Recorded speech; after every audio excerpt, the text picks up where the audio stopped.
आज Nepal versus चाइनाको game हेर्नुभयो हेर्नुभयो भने आज नेपालले चाइनालाई चुट्नुभर चुटेरै पठाइदिए। आज बिचरा उनीहरूले आज त पानी समेत माग्न पाएनन् किनभने T20को गेममा चाहिँ 314 रनको टार्गेट भनेको महाविशाल टार्गेट रहेको थियो र त्यसमा भने आज कुशल भुर्तेल निकै नै आक्रामक एग्रेसिभ गेमहरू आज खेलेका थिए।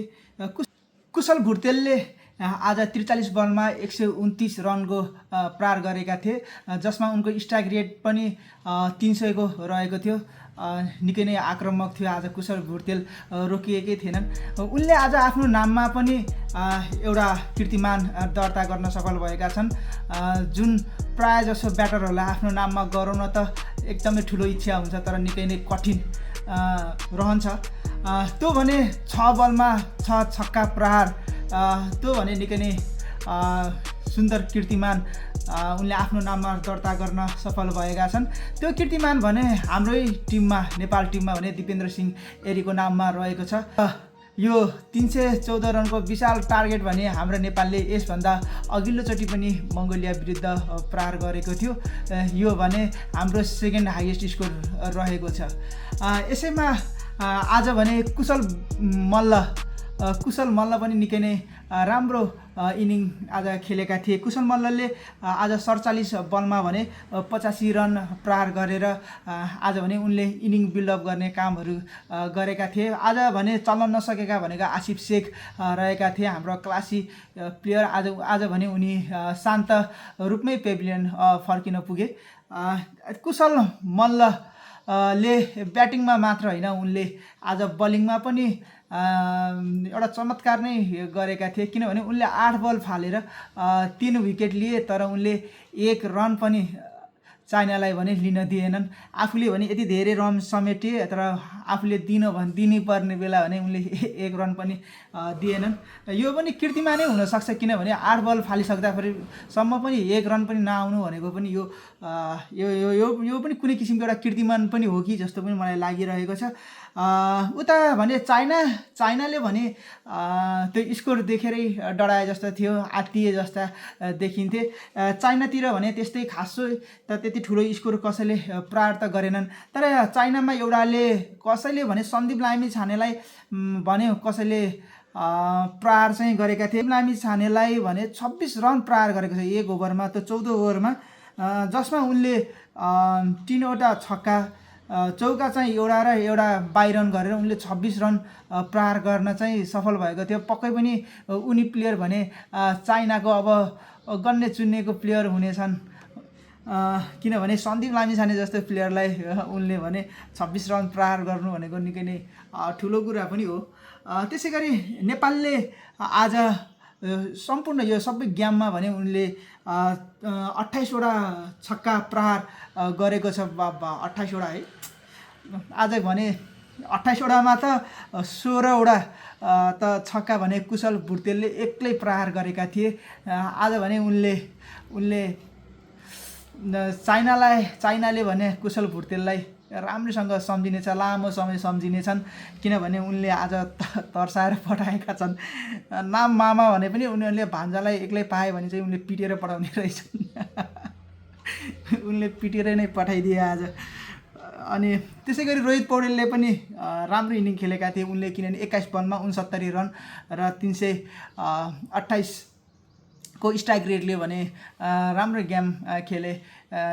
प्राय जसो यो आज गेम चाइना भनेको धेरै ठुलो टिम त होइन, तर सानो टिमसँग पनि अलि राम्रो स्कोर त गर्न सक्नु पर्यो नि, यति चाहिँ हुनुपर्छ कि, किनभने नेपाल पनि त शान्तिनो देश कहाँ हो र, एसोसिएट कन्ट्रीको हामी पनि टप टिम नै हो कि होइन भन्नुहोस् त। टप टिम हो नि हामी पनि, शान्तिनो कहाँ र, हामी पनि युएसए र स्कटल्यान्डलाई अस्ति भर्खरै राम्रोसँग खातिरदारी गरेर पठाइदिएका छौँ ओडिआईमा। हामी पनि सानोतिनो टिम कहाँ र, हामी एक म्याच हारेको उस्तै परि नेपाल टिम एले झन् पुरै म्याच जितेर पठाइदिएको पनि हो। उसले गर्दाखेरि पनि हामीलाई केही भने सजिलो भएको थियो। त्यसै गरी चाइनाले भने ब्याटिङ त राम्रो गर्न सकेन उनीहरू, किनभने सुरुदेखि नै उनीहरू लडखराए, उनीहरू त्यो तासको पत्ता बिग्रिए, उनीहरू त सम्हालि नै सकेनन्, किनभने स्कोर पनि निकै नै ठुलो थियो, चुनौतीपूर्ण थियो उनीहरूको। त्यसैले उनीहरू 221 रनले बाबा T20मा 221 रन भनेको त बनाउन पनि गाह्रो हुन्छ। अझ हार्नु त्यसैमाथि एउटा एउटा के भन्छ एउटा रेकर्ड भने आफ्नो नाममा फेरि अर्को रेकर्ड भने आफ्नो नाममा दर्ता गर्न सफल भएको छ नेपाल टिम। यसै गरी यो क्वालिफायरमा नेपालसँगै चाइना, मलेसिया र कतार पनि रहेको छ। यो हामी भने ग्रुप ए मा रहेका छौँ यो एसियन गेम क्वालिफायरको। यस्तै गरी अब अन्य टिमहरूसँग पनि नेपाल यस्तै गरी डोमिनेट भएर खेल्नुपर्छ। यो डराएर मुटु सानो बनाएर हार्छु कि भन्ने जस्तो गराएर चाहिँ नेपाल खेल्नु, किनभने नेपाल अब त्योभन्दा पनि माथि भने नेपाल अब उठिसकेको छ। त्योभन्दा माथि अब टप लेभलको गेम खेल्नुपर्छ हामी। त्यसपछि पो बल्ल टेस्ट नेसनहरूसँग पनि हाम्रो गेमहरू परिरहन्छ। हामी यो एसियन गेम खेल्नु पऱ्यो, एसिया कप खेल्नु पऱ्यो होइन। त्यो खेलिसकेपछि बल्ल नेपाल पनि ग्रो हुन्छ।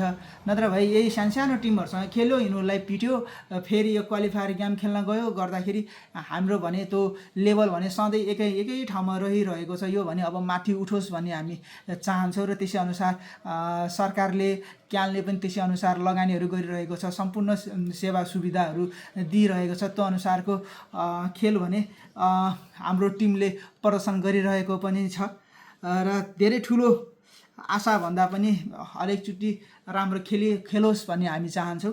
यति नै हो। अरू त के भन्नु छ। कुशल मल्ल पनि फेरि लयमा फर्कियो कि जस्तो देखिन्छ है। उनले बलिङ चाहिँ मलाई आज खतरै नै लाग्यो, किनभने 8 बल फाल्दासम्म पनि 1 रन नदिनु भनेको खेलाडीहरूले सम्झिने भए हामीलाई।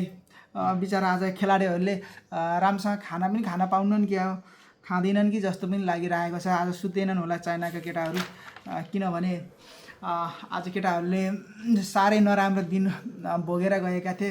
बिचरा म्याच पर्नु फेरि नेपालैसँग परिदिएको, फेरि उनीहरूको म्याच पनि अरूसँग परेको भए पनि केटाहरूलाई बरु अलि सजिलो हुन्थ्यो होला। पहिलो गेम नेपालसँग पर्यो, नेपालले अब के गर्ने त आफ्नो लेभल अनुसारको त दिएर पठाइदियो, ठिकै छ। यति भन्दै अरू कुनै गेमहरूको पनि म रिभ्यू लिएर आउनेछु। त्यतिको लागि भने अरू भने यो स्टार्टेकको पनि म लिएर आउँछु है। त्यहाँ अरू हामी कामहरू गर्दैछौँ, यो यति देखाउनु भन्दा भनेर चाहिँ म अलि राम्रो काम भयो भने म फेरि तपाईँहरू माझ स्टार्टेकको भिडियो पनि लिएर आउनेछु है। हस्।